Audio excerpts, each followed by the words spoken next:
Hagamos de la oración un altar en nuestro hogar. Los invitamos a escuchar en unión, como iglesia, el mensaje de la palabra, con el pastor Juan Daniel Buenaventura. Bienvenidos.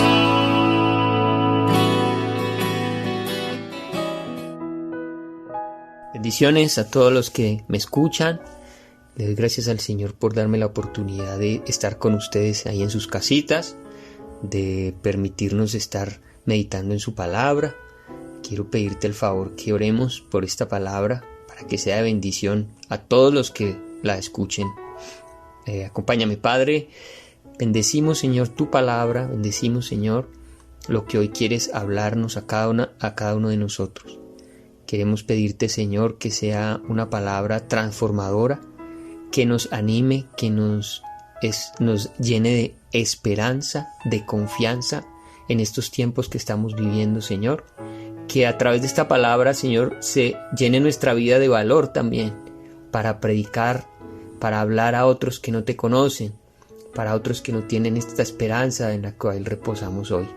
Bendecimos nuestras familias, bendigo a cada uno de los que me escuchan en este momento, declarando que esta palabra, Señor, es vida y es eficaz para todos nosotros. Amén. Bueno, mis amados, quiero que iniciemos hoy con la ayuda del Señor un tiempo, una serie cuyo tema será el arrebatamiento de la iglesia. Sería como la serie. Y el tema de hoy dentro de esta serie la hemos titulado Los muertos en Cristo.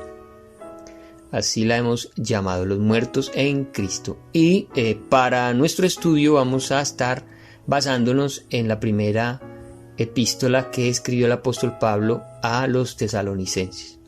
En una ocasión estuvo el apóstol Pablo allí en Tesalónica y tuvo que huir a causa de la persecución que se desató en este lugar. Él huyó hacia Corinto. Y después de estar allí en Corinto, pues él, preocupado por la iglesia en Tesalónica, decide escribirle esta carta. Así que cuando él les escribe a los de Tesalónica, los hace con un motivo y un deseo de darles aliento y esperanza en medio de la terrible persecución que estaban sufriendo a manos de los judíos. Pablo, como les dije, ya había vivido entre ellos unos pocos meses y había tenido que huir a causa de esa misma persecución. Sin embargo, durante ese poco tiempo que estuvo con ellos, les enseñó sobre los sucesos de los últimos tiempos, tales como el arrebatamiento de la iglesia, del que estamos hablando, pero también les habló del día del Señor como un tiempo de juicio venidero sobre los impíos. A pesar de que ellos conocían de alguna manera este tema, también desconocían muchos detalles sobre el regreso de Cristo por su iglesia. Incluso estaban asustados porque creían que debido a la terrible persecución que ellos estaban sufriendo, el Señor ya había venido por la iglesia y ellos pensaban que se habían quedado. Yo no sé si de pronto a ti te ha pasado y has pensado, ¿qué pasaría si yo me quedara? O has pensado así, que cómo fuera que ya hubiera venido el Señor. A mí me ha pasado, yo me he hecho esas preguntas, pero aquí ellos tenían un susto real, muy profundo, aparte porque incluso habían unos falsos maestros dentro de ellos que alimentaban esa mala interpretación de lo que el apóstol Pablo les había enseñado. Pero aparte de esa preocupación que tenían de haberse podido quedar del arrebatamiento de la iglesia, tenían otra preocupación que tenía que ver con los cristianos que ya habían muerto, y que es lo que le dan el título a nuestra charla de hoy, los muertos en Cristo. Ellos se estaban preocupando porque no sabían si estos muertos irían a resucitar en el día del arrebatamiento, o si tendrían que esperar hasta que pasara toda la gran tribulación y pudieran resucitar, o incluso si ellos al ya estar muertos no irían a ser arrebatados, sino que quedarían así. Entonces, con el fin de aclarar todas esas dudas, el apóstol Pablo les escribe en Primera de Tesalonicenses. Acompáñeme para que empecemos como a aclarar esos temas de lo que tiene que ver el arrebatamiento de la iglesia. Hoy pues precisamente hablando con el tema de los que han muerto en Cristo. Primera de Tesalonicenses 4, del 13 al 18, Vamos a ver hasta dónde nos alcanza nuestra charla de hoy para cubrir este tema. Si no, pues vamos a continuar con la ayuda del Señor los siguientes domingos avanzando al respecto. Entonces, Primera de Tesalonicenses 4 del 13 al 18 leo, dice: Tampoco queremos, hermanos, que ignoréis acerca de los que duermen, para que no os entristezcáis como los otros que no tienen esperanza. Porque si creemos que Jesús murió y resucitó, así también traerá Dios con Jesús a los que durmieron en él. Por lo cual os decimos esto en palabra del Señor, que nosotros que vivimos, que habremos quedado hasta la venida del Señor, no precederemos a los que durmieron, porque el Señor mismo con voz de mando, con voz de arcángel y con trompeta de Dios, descenderá del cielo, y los muertos en Cristo resucitarán primero. Luego nosotros los que vivimos, los que hayamos quedado, seremos arrebatados juntamente con ellos en las nubes para recibir al Señor en el aire, y así estaremos siempre con el Señor. Por tanto, alentaos los unos a los otros con estas palabras. Y bueno, básicamente quiero iniciar con ese último versículo. Esto que estamos haciendo hoy tiene un objetivo y es alentarnos con estas palabras. Muchas personas, cuando se habla del fin del mundo, de la venida del Señor, del arrebatamiento de la iglesia, se llenan de temor y de miedo, pero como lo ve el Señor en su palabra, este mensaje busca, esta promesa busca es alentarnos con estas palabras. Bien, versículo 13, iniciemos aquí nuestro estudio. Tampoco queremos, hermanos, que ignoréis acerca de los que duermen, para que no os entristezcáis como los otros que no tienen esperanza. Bien, miren que hay muchas personas que no tienen ningún tipo de esperanza en esta tierra, es decir, viven esta vida y después ¿qué? ¿Qué esperan? Algunos piensan que todo termina aquí, y yo creo que una persona que no tiene esperanza de algo eterno, pues solo tiene esta vida. Y ahí es cuando intentan disfrutarla al máximo y sacarle todo el gusto posible, siendo que pues esta vida no es que nos dé todo eso. Realmente vivir la vida es muy difícil, es muy complicado, y la gente se da cuenta de eso, y hay muchos vacíos en el corazón de las personas. Y yo no sé cómo hacen para vivir sin una esperanza eterna, sin una esperanza gloriosa. Y dice el apóstol Pablo que el deseo de Dios es que nosotros no ignoremos acerca de esa esperanza. Yo no sé, pero hoy puede, en tu caso, tú que me escuchas, estar ignorando mucho acerca de lo que es la segunda venida de Cristo. Estás ignorando lo que es el arrebatamiento de la iglesia, y hay un deseo aquí del Espíritu de Dios porque la iglesia no lo ignore. Y a nosotros se nos ha hablado como a aquellos que tienen una esperanza. Entonces, en Efesios 2:12, por ejemplo, el apóstol habla acerca de que los que no tienen a Cristo, pues realmente son personas que viven en esta vida sin esperanza. Dice: en aquel tiempo estabais sin Cristo, alejados de la ciudadanía de Israel y ajenos a los pactos de la promesa, sin esperanza y sin Dios en el mundo. Así que las personas que no tienen a Dios, pues no tienen una esperanza. Están intentando, como les dije ahora, tratar de escurrirle a este mundo, a esta vida, lo máximo, tratando de ser felices, y la verdad es que esta vida no da para tanto, como estamos diciendo. Bien, entonces, primera pregunta de este versículo 13, ¿dónde están los cristianos que ya han muerto entonces? Aquí dice: no queremos que ignoréis acerca de los que duermen. Ese término duermen, pues, es la forma en que la Biblia ve la muerte de los cristianos. Cuando los creyentes mueren, nosotros sabemos que el espíritu, cuando un cristiano se muere, su espíritu va inmediatamente a la comunión consciente con el Señor. Es una comunión consciente, no es que la persona queda como en un estado de trance, como en un mundo en el que no sabe quién es, ni dónde está, ni oye, ni ve, ni entiende. No.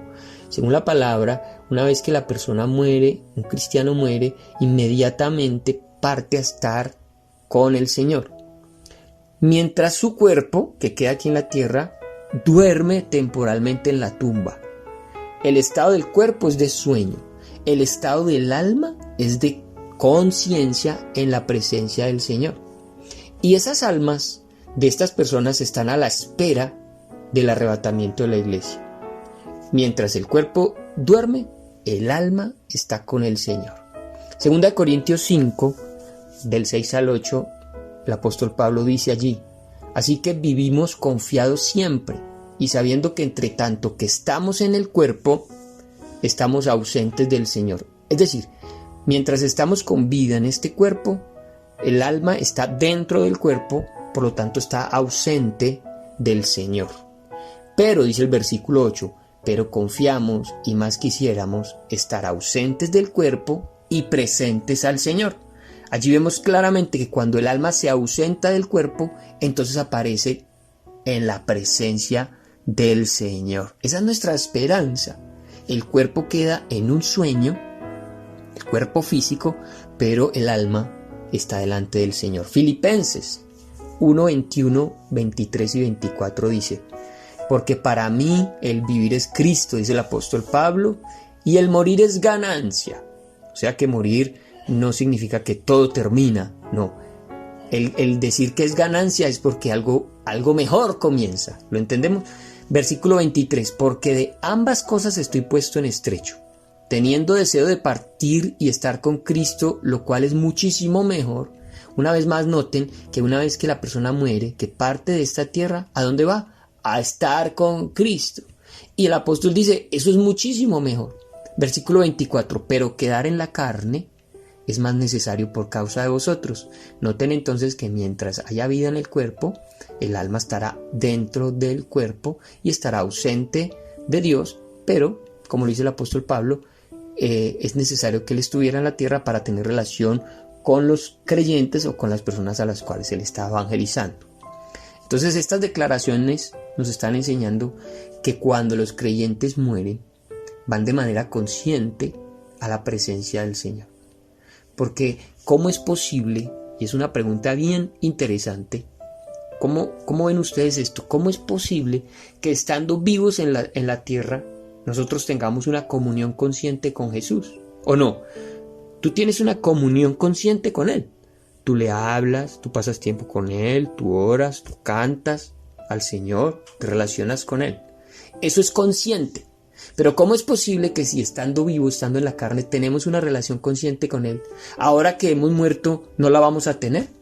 Yo creo que con más razón tenemos una comunión consciente con Jesús. Una vez que en nuestra alma ha partido, ha salido del cuerpo, inmediatamente se presenta delante de Jesús. Recuerden al hombre, al malhechor muriendo con Jesús en la cruz, como Jesús le dijo, hoy mismo estarás conmigo en el paraíso. Entonces notemos que después de la muerte había una esperanza para este hombre de estar conscientemente en la presencia de Cristo. Segunda de Tesalonicenses 2:1 también habla al respecto. El apóstol Pablo dice, pero con respecto a la venida de nuestro Señor Jesucristo y nuestra reunión con Él, está diciendo que habrá en el futuro un momento en el que todos, tanto los vivos, los muertos, nos vamos a reunir con Él. Pienso, ¿de qué sentido tendría reunirnos? Una reunión en la que nadie es consciente de nada. Si está hablando de reunión es porque sabemos quiénes somos nosotros, sabemos quiénes son las personas que están con nosotros y sabemos quién es Cristo. Si no, ¿para qué el Señor se iba a poner en la tarea de reunirnos con Él? ¿Sí? Entonces aquí vemos que efectivamente hay un plan de Dios porque estemos delante de su presencia una vez que hayamos partido de la tierra. Versículo 14. Continuemos allí con nuestro estudio en Tesalonicenses 4. En primera de Tesalonicenses 4:14 dice, porque si creemos que Jesús murió y resucitó, así también traerá Dios con Jesús a los que durmieron en Él. Ojo, porque entonces aquí nos está condicionando a la necesidad de creer lo que viene más adelante. Pues dice, si tú crees que Jesús murió, entonces también crees que resucitó, ¿o no? Y si tú crees que Jesús murió y resucitó, por lo tanto también debes creer que Él va a regresar. Es lo que está queriendo decir este versículo 14. ¿Sí? Porque si creemos que Jesús murió y resucitó, entonces, o así también, dice, de esta manera Él traerá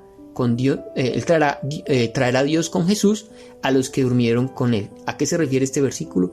A que así como Cristo murió en la cruz, resucitó, regresará por segunda vez. Cuando los creyentes mueren, como ya lo vimos ahorita, su espíritu va inmediatamente a la comunión con el Señor, mientras sus cuerpos están durmiendo temporalmente a la espera del arrebatamiento, ¿sí?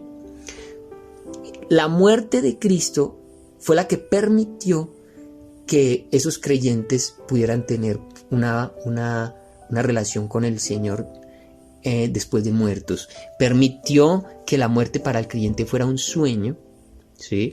Y permitió la esperanza de una resurrección. O sea, que cuando decimos, porque si creemos que Jesús murió y resucitó, estamos hablando acerca de que su muerte en la cruz transformó la muerte nuestra, haciéndola un sueño. Y su resurrección nos permite a nosotros de la misma manera tener la esperanza de ser resucitados.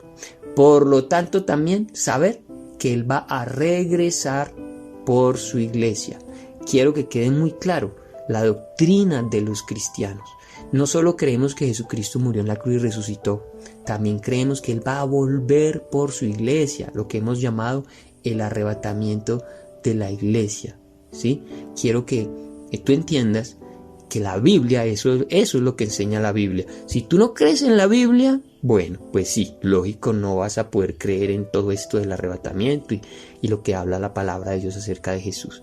Pero los que creemos en la Biblia, entonces creemos en Jesús y creemos en estas cosas de las que estamos hablando. Mira lo que dice Romanos 4, del 24 al 25. Dice, sino también con respecto a nosotros, a quienes ha de ser contada. Está hablando de la justicia que es por medio de la sangre de Jesús, de la muerte en Cristo Jesús. Esa justicia es contada para nosotros. Esto es a los que creemos en el que levantó de los muertos a Jesús, Señor nuestro, el cual fue entregado por nuestras transgresiones y resucitado para nuestra justificación.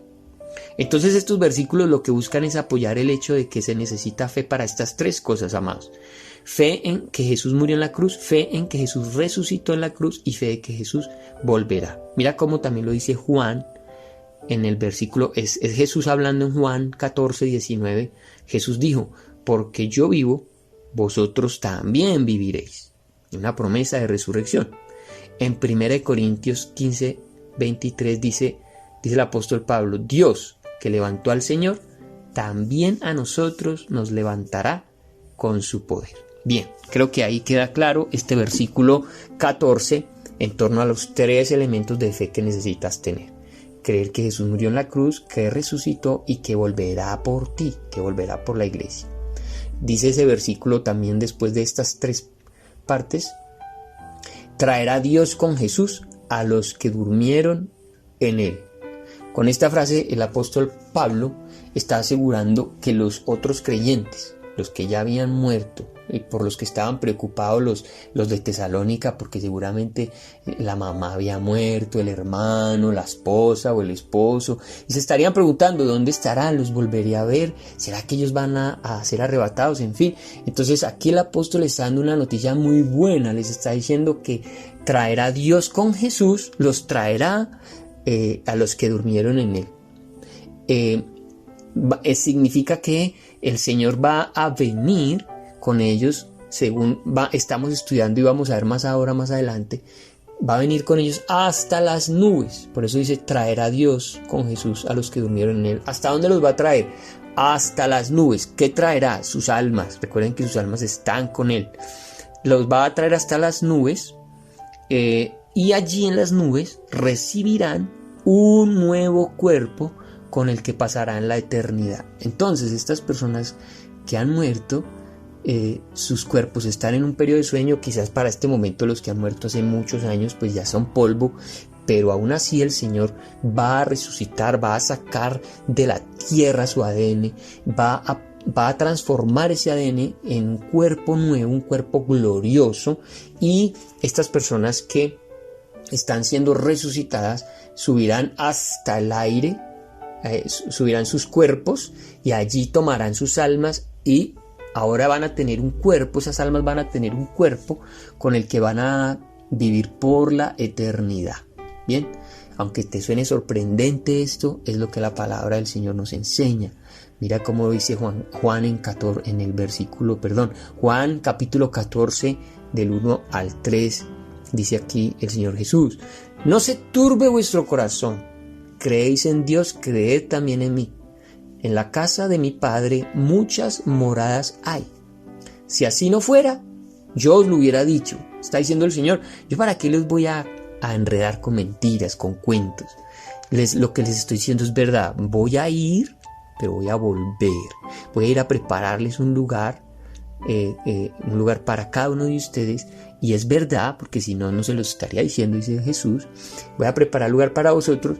Y si me fuere y os prepararé el lugar, vendré otra vez, amados, y os tomaré a mí mismo, para que donde yo estoy, vosotros también estéis.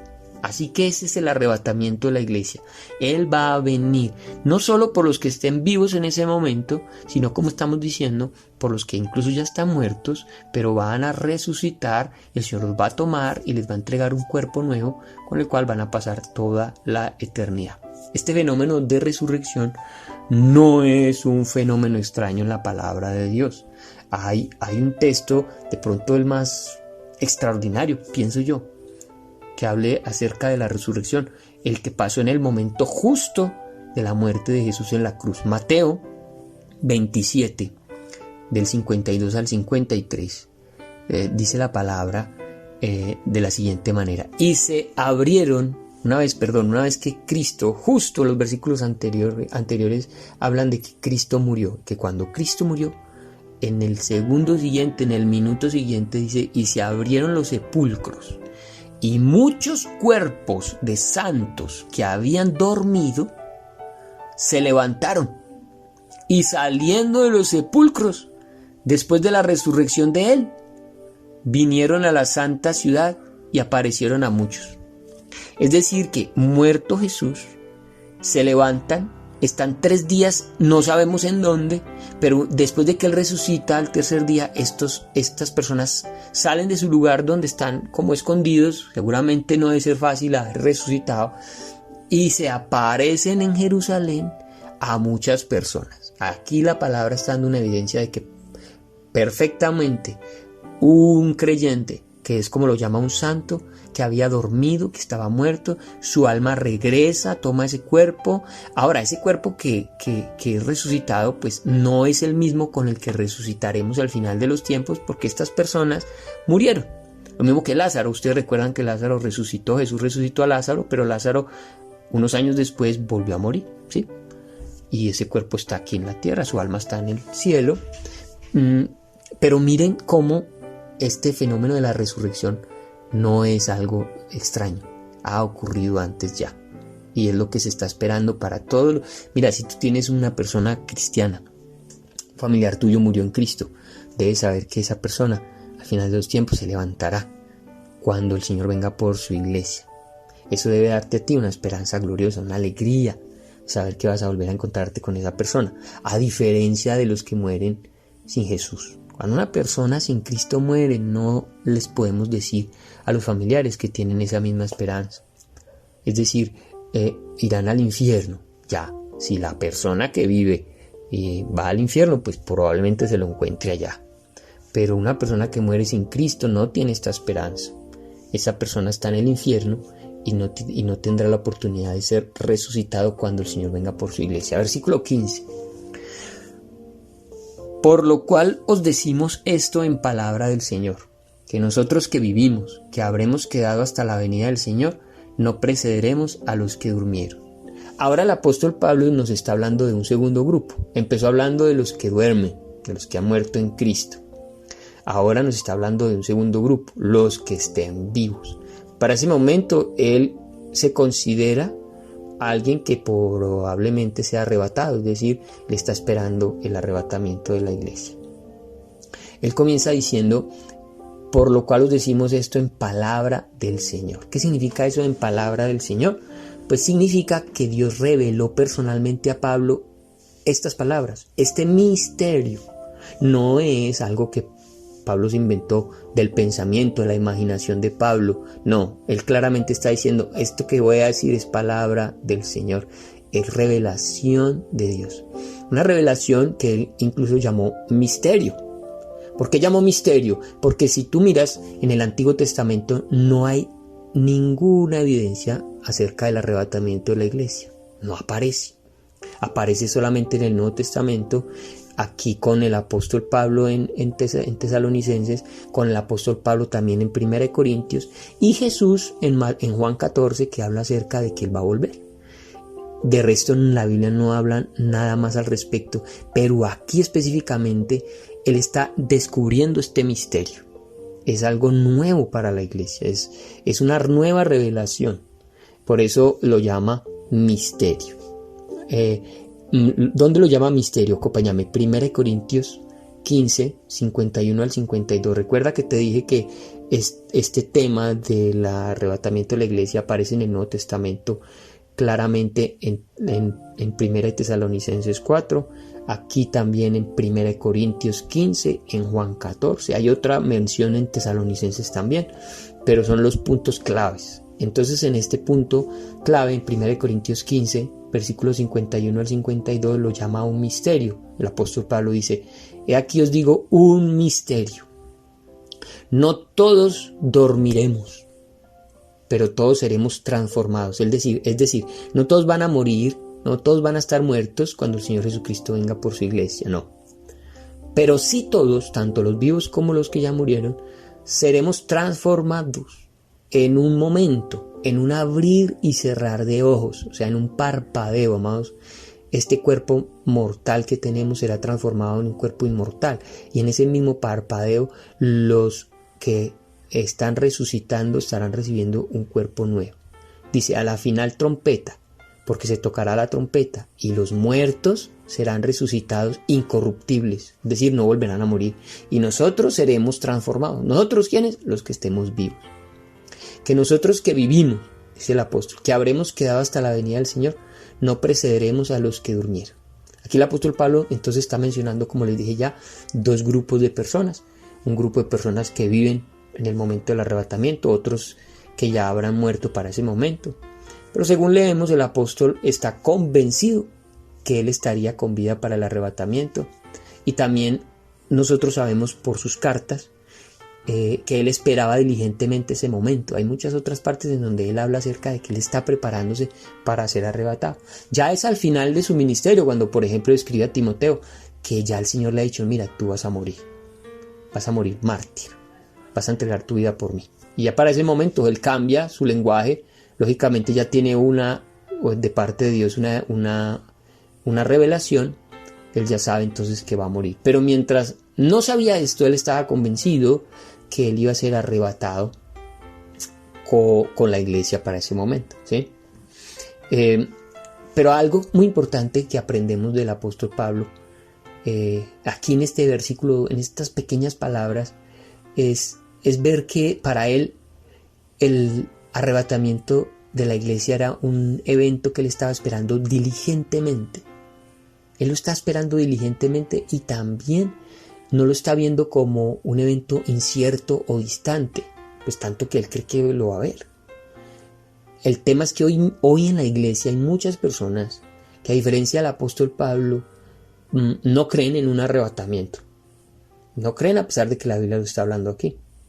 O dicen que es incierto, que quién sabe cuándo va a ocurrir, que eso, tanto que llevan hablando de eso y no ha pasado nada. Pero miren, creo que el Espíritu Santo que moraba en el apóstol Pablo es el mismo Espíritu que mora en nosotros, y es el mismo anhelo, y es la misma ilusión y la misma esperanza de que nosotros estemos vivos para el arrebatamiento de la iglesia, y no solo vivos, preparados para irnos con el Señor Jesús. Otra cosa que también aprendemos del apóstol Pablo es que él no especuló sobre fechas, él no le puso fecha a eso, y dijo, no, seguramente dentro de 10 años va a ser, no, él no lo sabía, El punto es que hoy en día muchos falsos maestros y profetas sí se han atrevido a poner fechas y han engañado a muchas personas con esas fechas, y la fe de muchos se ha visto fuertemente afectada. Les voy a dar el ejemplo del fundador de los Testigos de Jehová, Charles Russell, quien publicó un libro que se llamó Estudio de las Escrituras. En ese libro él escribió una profecía que anunciaba la segunda venida de Cristo para el año de 1874. Imagínense, este hombre escribió y dijo: en el año 1874 va a venir el Señor Jesucristo por su iglesia, y como no pasó nada, entonces tuvo que cambiar la fecha. Aunque primero afirmó que no, es que Cristo sí había de llegar, pero de una forma invisible, y que iba a empezar a reinar en los cielos. Pero luego en dicho libro también escribió que el fin del mundo sería para el año de 1914. Es decir, que en el año 1874 Cristo vendría y que el fin del mundo sería en el año 1914. Como tampoco se cumplió esta fecha, fue trasladando la venida invisible de Cristo de 1874, la trasladó a 1878, y como tampoco se dio en el 78, entonces juntó las dos fechas, el fin del mundo con la venida de Cristo en el año 1914. No pasó nada. Luego vino otro señor que se llamó Rutherford. Rutherford fue el sucesor de Russell en la presidencia de los Testigos de Jehová. Él también se atrevió a profetizar y profetizó que el fin del mundo, y no solo el fin del mundo, sino la resurrección de Abraham, de Isaac, de Jacob y también de otros fieles de la antigüedad, ocurriría en el año de 1925.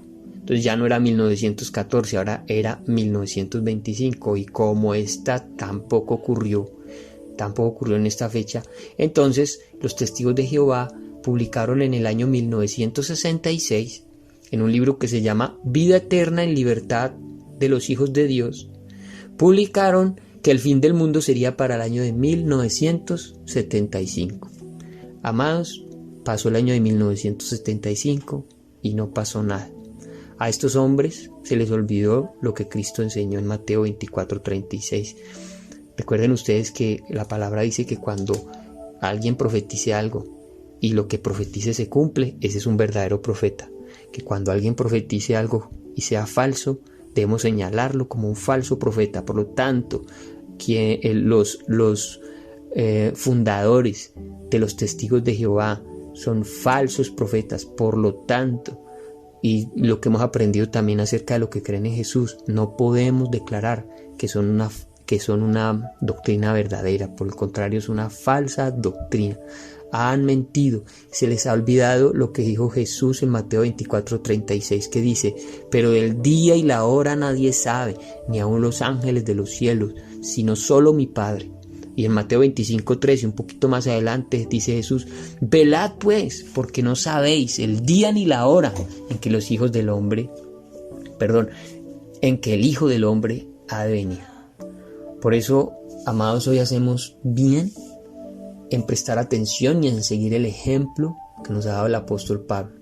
Miren por ejemplo lo que él dice en Romanos 13:11.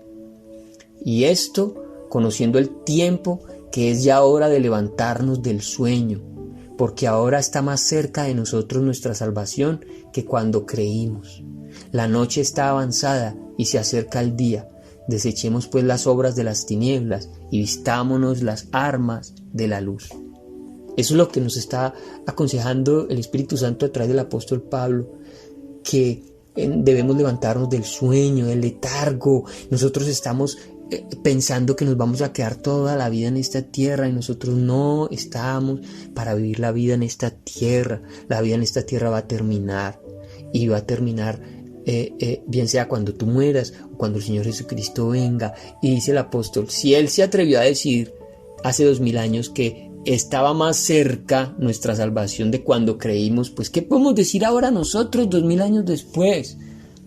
Que todavía está más cerca. La noche está avanzada, y la noche también significa la maldad de la sociedad, el pecado, cómo ha avanzado, las tinieblas en medio de nosotros, avanzada, y eso significa que se acerca el día. Por eso desechemos, dice, las obras de las tinieblas, deja de pecar, deja de hacer las cosas que desagradan al Señor. ¿Qué pasaría si esta noche se cumple esta palabra y el Señor viene por su iglesia? Puede ser esta noche. No le estoy poniendo fecha. Simplemente te estoy diciendo que así vivía el apóstol Pablo. Él decía, quizás hoy viene el Señor, vivir este día como el último. A este llamado también del apóstol Pablo, según el apóstol Pedro. Y el apóstol Pedro en 2 de Pedro 3:9 escribió, el Señor no retarda su promesa, según algunos la tienen por tardanza. Amados, hay muchos en la iglesia que tienen esta promesa del arrebatamiento por tardanza. Algunos que se echaron a dormir, algunos que sacaron de su mente y de su corazón esta verdad. Algunos que les da rabia que se predique esta palabra. Algunos dicen que nosotros los pastores manipulamos a la gente usando estas palabras para darles miedo. Lo único que realmente sabemos es que las personas no quieren cambiar, no quieren entregar su vida a Cristo, no quieren enderezar su camino, porque estas palabras, al que está caminando con el Señor, ¿sabe qué? Lo llenan de alegría, de gozo, de esperanza, de saber que en cualquier momento el Señor va a venir por su iglesia. Por eso, el Señor no retarda su promesa, según algunos la tienen por tardanza, sino que es paciente para con nosotros, la iglesia. El Señor es paciente contigo, no queriendo que ninguno perezca. Él no quiere que tú perezcas, sino que todos procedan al arrepentimiento. Y este es tiempo de arrepentimiento. El Señor ha permitido todas estas cosas terribles que están pasando a nivel mundial. ¿Sabes para qué? Para despertar en los que son salvos la necesidad de arrepentirse, porque están dormidos, porque están viviendo la vida entretenidos. Mira, esto que estamos viviendo del coronavirus es un campanazo precioso y hermoso de Dios que hace sonar esta trompeta, este sonido para advertirle a sus amados: amados, estoy a la puerta, arrepiéntanse, organicen las cosas, estoy por venir. Amén. Y Jesús también, hablando de exhortándonos a estar preparados, alguna vez habló de una historia de las 10 vírgenes, una parábola de las 10 vírgenes en Mateo 25, 10 vírgenes que representan la iglesia, donde 5 de ellas, por no tener aceite en sus lámparas, salieron a última hora a comprarlo. Justo en ese momento llegó el novio y por no estar preparadas se quedaron por fuera de la boda. Ojo, porque él está hablando a la iglesia. Casi que un 50%. De 10, 5 son un 50%. La mitad de los que hoy son iglesia pueden estar dormidos. No han llenado sus lámparas de aceite. Están viendo el arrebatamiento de la iglesia como algo que quizás nunca ocurra.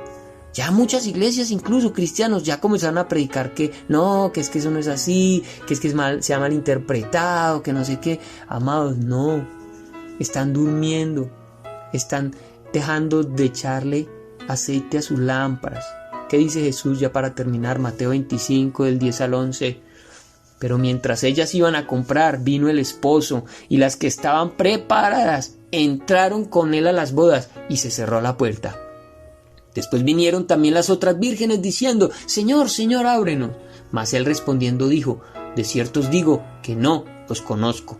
Velad pues, porque no sabéis el día ni la hora en que el Hijo del Hombre ha de venir. Velad pues, estén atentos, vigilantes, estén con los ojos abiertos. Finalmente, ya para terminar, amados, para que oremos, el apóstol Pablo allí en el versículo 15, vamos a dejar hasta ahí, hasta el versículo 15, hasta las palabras donde dice: no precederemos a los que durmieron. Y nosotros, los que estemos vivos en el momento del arrebatamiento, dice: no precederemos o no nos adelantaremos a los que durmieron.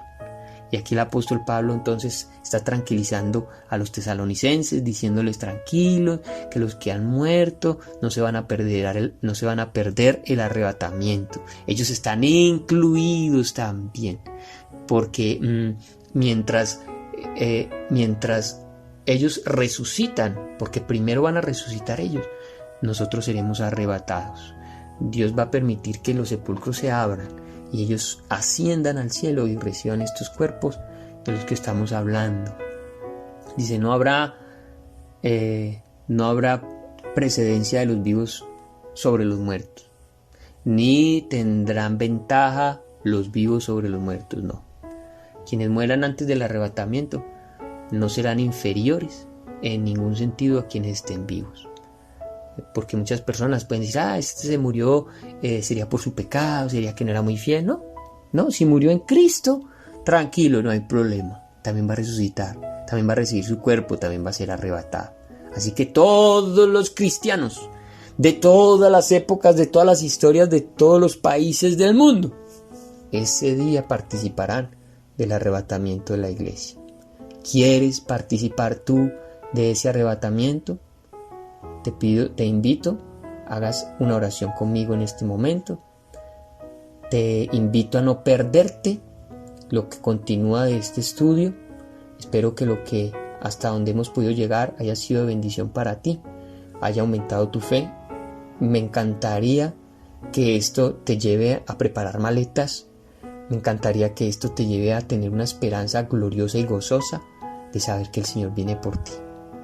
Cierra tus ojos y acompáñame en esta oración. Padre, Señor, estas palabras no fueron entregadas a la iglesia para aterrorizar o para infundir temor, tampoco para que los pastores tuvieran control sobre las personas, para que manipuláramos sus almas, para que los hiciéramos hacer cosas, no. Estas palabras fueron entregadas por el Espíritu Santo de Dios para animar a la iglesia, para llenarla de esperanza, que cuando veamos estos tiempos, cuando escuchamos esas noticias, cuando vemos lo que nos rodea, esto lo único que nos está hablando es que tú estás a las puertas. Esto lo único que nos está diciendo es que tu regreso está cercano. Hoy, viviendo, Señor, esta peste del coronavirus, esto lo único que significa para nosotros es un llamado más que le estás haciendo a tu iglesia. Esto está redundando en que el evangelio esté corriendo de casa en casa, de familia en familia. Esto está haciendo que muchos que no querían prestar atención, ahora sí. Este miedo a este coronavirus, a esta peste, a este virus, está haciendo que muchas personas se pregunten acerca de sus vidas y están deseosas de conocer tu palabra. Permítenos predicar tu palabra, permítenos hablarles de ti, hablarles de esta esperanza gloriosa que tenemos. No es miedo, es alegría, es gozo, es saber que un día, en un abrir y cerrar de ojos, nosotros vamos a ser transformados, vamos a tener un cuerpo nuevo, una gloria nueva, para permanecer por siempre contigo. Solamente permite que cada persona que está escuchando, Señor, hoy decida por ti. Permite que los que han estado coqueteando con el pecado, con el mundo, hoy entiendan que no lo deben hacer. Que siempre se pregunten, ¿qué pasaría si hoy viniera el Señor? ¿Cómo estoy para irme con Él? Tienes hoy la oportunidad de pedirle perdón por tus pecados.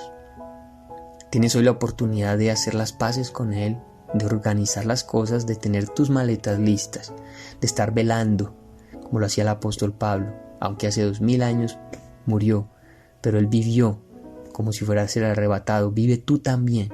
Ese es el deseo del Espíritu Santo.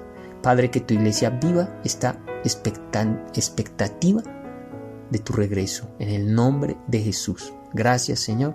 Amén y amén.